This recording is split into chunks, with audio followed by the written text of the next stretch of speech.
Hello everyone, I hope you all are doing well. हमने पिछली video में Monera को कंप्लीट कर लिया था और इस वीडियो में हम प्रोटिस्टा को डिस्कस करेंगे। तो चलिए शुरू करते हैं। So all the single celled eukaryotes are placed in under kingdom Protista. देखिए, यूकैरियोट्स है, इसका मतलब क्या होता है कि वेल डिफाइंड न्यूक्लियस प्रेजेंट होता है। साथ ही ये कनेक्टिंग लिंक बनाते हैं प्लांट्स में, एनिमल्स में और फंजाई में, और ज्यादातर ये एक्वेटिक नेचर के होते हैं। इसके साथ साथ इनकी बॉडी में सीलिया और फ्लैजेला भी होता है। अगर रिप्रोडक्शन की बात करें तो जो प्रोटिस्टा होते हैं वो एसेक्सुअली और सेक्सुअली दोनों तरीके से रिप्रोडक्शन शो कर सकते हैं। एंड उनकी जो प्रोसेस में इन्वॉल्वमेंट है वो सेल फ्यूजन और जाइगोट फॉर्मेशन के थ्रू हमें दिखती है। The mode of nutrition is parasitic, saprophytic, mixotrophic and photosynthetic। देखिए, पैरासिटिक जो कि मैंने आपको पिछली वीडियो में भी बताया था, पैरासिटिक वो होते हैं जो होस्ट पे रहते हैं और उसका न्यूट्रिशन खींच लेते हैं।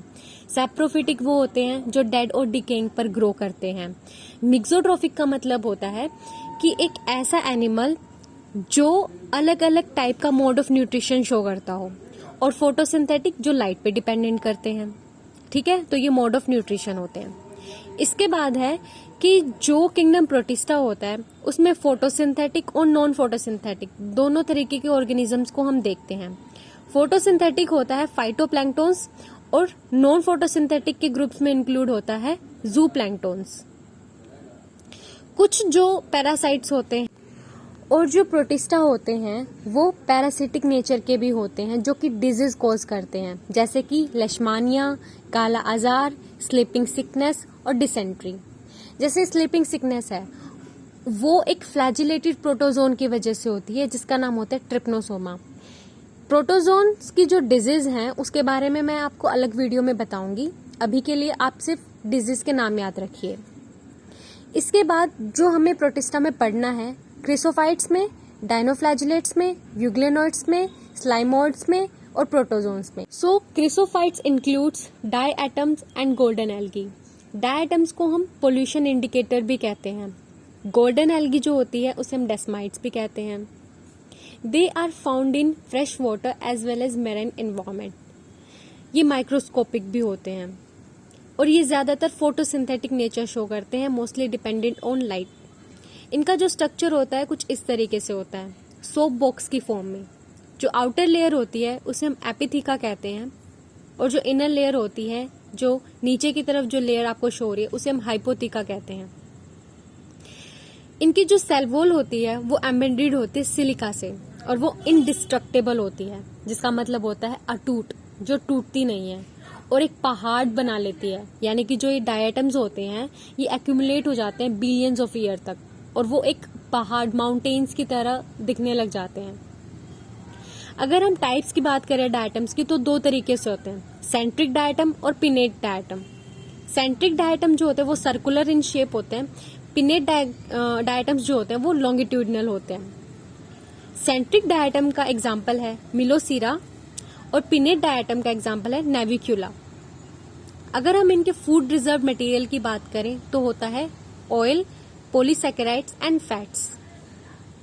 Diatoms have left behind a large amount of cell wall deposition in their habitat. This accumulation over billions of years is referred to as a diatomaceous earth. देखिए, मैंने आपको पहले भी बताया था कि जो इनकी सिलिका की जो वॉल होती है वो इनडिस्ट्रक्टेबल होती है, अटूट होती है, टूट नहीं सकती, और पोल्यूशन इंडिकेटर तो ये होते ही हैं।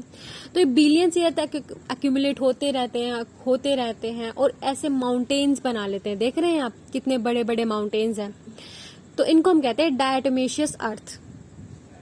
अब इनका यूज क्या करते हैं? इनका कुछ यूज भी तो होता होगा, जब इतने एक्यूमुलेशन हो रहा है तो इनका यूज क्या करते हैं? देखिए, जो ये डायटम्स है ना, इनको हम इंडस्ट्रीज में यूज करते हैं, पॉलिशिंग में इसका यूज करते हैं, ब्रूइंग इंडस्ट्रीज में इसका यूज करते हैं, शुगर रिफाइनरीज में इसका यूज करते हैं, फिल्ट्रेशन ऑफ ऑयल्स में, सिरप्स बनाने में, इतनी जगह पर इसका यूज होता है, काफी यूज होता है इंडस्ट्रियल लेवल पर। इस वजह से हम इनको चीफ प्रोड्यूसर ऑफ ओशन भी कहते हैं। And diatoms is also known as a pearl of ocean. तो डायटम्स को हम पर्ल ऑफ ओशन भी कहते हैं। तो अब हम पढ़ते हैं डायनोफ्लैजिलेट्स के बारे में। Dinoflagellates is a part of kingdom Protista. देखिए, जो डायनोफ्लैजिलेट्स होते हैं ना, ये ज्यादातर मैराइन होते हैं, फोटोसिंथेटिक भी होते हैं, और इनका बहुत ज्यादा अलग अलग तरह के कलर शो करते हैं। They appear in yellow, green, brown, blue, red due to various pigments. इसमें अलग अलग पिगमेंट्स होते हैं जिसकी वजह से अलग अलग कलर शो करते हैं। इनकी जो सेल कोट होती है वो बहुत ज्यादा हार्ड होती है, रिजिड होती है। सेल वॉल का स्टिफ होने का जो कारण है वो होती है उसकी सेलुलोज प्लेट। इनकी बॉडी पे हमेशा दो तरीके के फ्लैजिला प्रेजेंट होते हैं। एक होता है लॉन्गिट्यूडिनल फ्लैजिला, दूसरा होता है ट्रांसवर्स फ्लैजिला। जो लॉन्गिट्यूडिनल और ट्रांसवर्स फ्लैजिला है वो एक व्रिलिंग विप लाइक मूवमेंट शो करते हैं। जिस तरीके से हम रस्सी कूदते हैं तो वो जो स्पिनिंग मूवमेंट शो होती है, कुछ इसी तरीके से ये भी मूवमेंट शो करते हैं अपने इन दोनों फ्लैजिला के कारण। इसका जो एग्जाम्पल होता है वो होता है गोनी ओलेक्स, जिसको हम रेड डायनोफ्लैजिलेट्स भी कहते हैं। कई बार आपने ऐसा देखा होगा कि जो सी एरिया होता है वो काफी बार रेड कलर का हमें शो होता है, तो इसका मतलब यही है कि वहां पर रेड डायनोफ्लैजिलेट्स भारी मात्रा में प्रेजेंट है, क्योंकि उनकी जो मल्टीप्लिकेशन की जो कैपेसिटी होती है वो रैपिड मल्टीप्लाई करते हैं, जिसकी वजह से हमें जो सी है वो रेड कलर का अपीयर होने लग जाता है।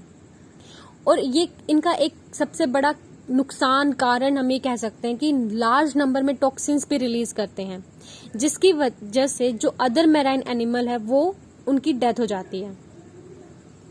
दे शो बायोल्यूमिनेस भी शो करते हैं, क्योंकि इनके अंदर फोटोजेनिक ग्रेन्यूल्स प्रेजेंट होते हैं इनके साइटोप्लाज्म के अंदर, और इस वजह से हम इसको नाइट लाइट भी कहते हैं। आप देख सकते हैं किस तरीके से ये जो डायनोफ्लैजिलेट है कितने खूबसूरत लग रहे हैं, पर ये जो है वो टॉक्सिन भी रिलीज करते हैं, जो कि एक्वेटिक एनिमल्स को, फिशेस को काफी भारी नुकसान उठाना पड़ता है। तो आज हमने जो है डायनोफ्लैजिलेट्स के बारे में बहुत अच्छे से डिस्कस किया। मैंने आपको उसकी पिक्चर्स शो करी हैं, उसके बारे में आपको एग्जाम्पल्स बताए हैं, और क्रिसोफाइट्स में भी हमने अच्छे से यूजेस पढ़ लिए। तो फ्रेंड्स, आज हमने क्रिसोफाइट्स, डायनोफ्लैजिलेट्स को बहुत अच्छे से डिस्कस किया है इन किंगडम प्रोटिस्टा। अगर आपको मेरा लेक्चर पसंद आया है तो इसे लाइक करें, शेयर करें और सब्सक्राइब करें। बाय।